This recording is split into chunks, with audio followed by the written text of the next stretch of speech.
And it came to pass in those days, when there was no king in Israel, that there was a certain Levite sojourning on the site of Mount Ephraim, who took to him a concubine out of Bethlehem Judah. And his concubine played the whore against him, and went away from him unto her father's house to Bethlehem Judah, and was there 4 whole months.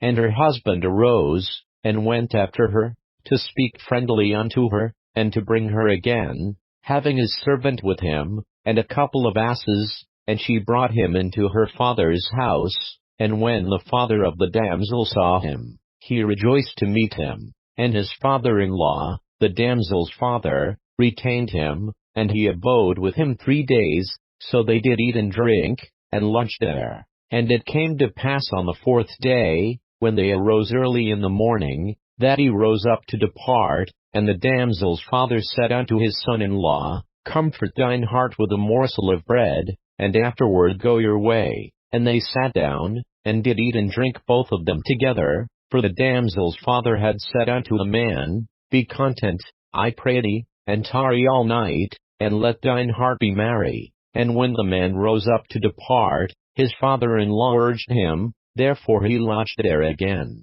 And he arose early in the morning on the 5th day to depart, and the damsel's father said, Comfort thine heart, I pray thee. And they tarried until afternoon, and they did eat both of them. And when the man rose up to depart, he, and his concubine, and his servant, his father-in-law, the damsel's father, said unto him, Behold, now the day draweth toward evening, I pray you tarry all night. Behold, the day groweth to an end, lodge here, that thine heart may be merry, and tomorrow get you early on your way, that thou mayest go home. But the man would not tarry that night, but he rose up and departed, and came over against Jebus, which is Jerusalem, and there were with him 2 asses saddled, his concubine also was with him. And when they were by Jebus, the day was far spent, and the servant said unto his master, Come, I pray thee, and let us turn in into the city of the Jebusites,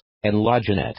And his master said unto him, We will not turn aside hither into the city of a stranger, that is not of the children of Israel, we will pass over to Gibeah. And he said unto his servant, Come, and let us draw near to one of these places to lodge all night, in Gibeah, or in Ramah. And they passed on and went their way, and the sun went down upon them when they were by Gibeah, which belongeth to Benjamin. And they turned aside thither, to go in to lodge in Gibeah. And when he went in, he sat him down in a street of the city, for there was no man that took them into his house to lodge in. And, behold, there came an old man from his work out of the field at even, which was also of Mount Ephraim, and he sojourned in Gibeah, but the men of the place were Benjamites. And when he had lifted up his eyes, he saw a wayfaring man in the street of the city, and the old man said, Whither goest thou, and whence comest thou? And he said unto him,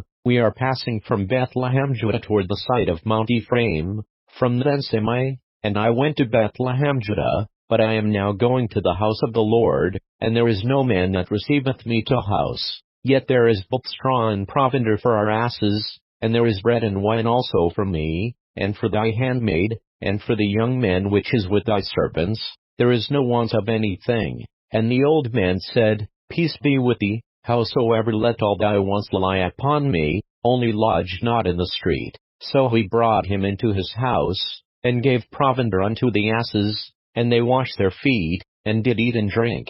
Now as they were making their hearts merry, behold, the men of the city, certain sons of Belial, beset the house round about, and beat at the door, and spake to the master of the house, the old man, saying, Bring forth the man that came into thine house, that we may know him. And the man, the master of the house, went out unto them. Nay, my brethren, nay, I pray you, do not so wickedly, seeing that this man is come into mine house, do not this folly. Behold, here is my daughter a maiden, and his concubine, them I will bring out now, and humble you them, and do with them what seemeth good unto you. But unto this man do not so vile a thing. But the men would not hearken to him, so the man took his concubine, and brought her forth unto them, and they knew her, and abused her all the night until the morning, and when the day began to spring, they let her go. Then came the woman in the dawning of the day,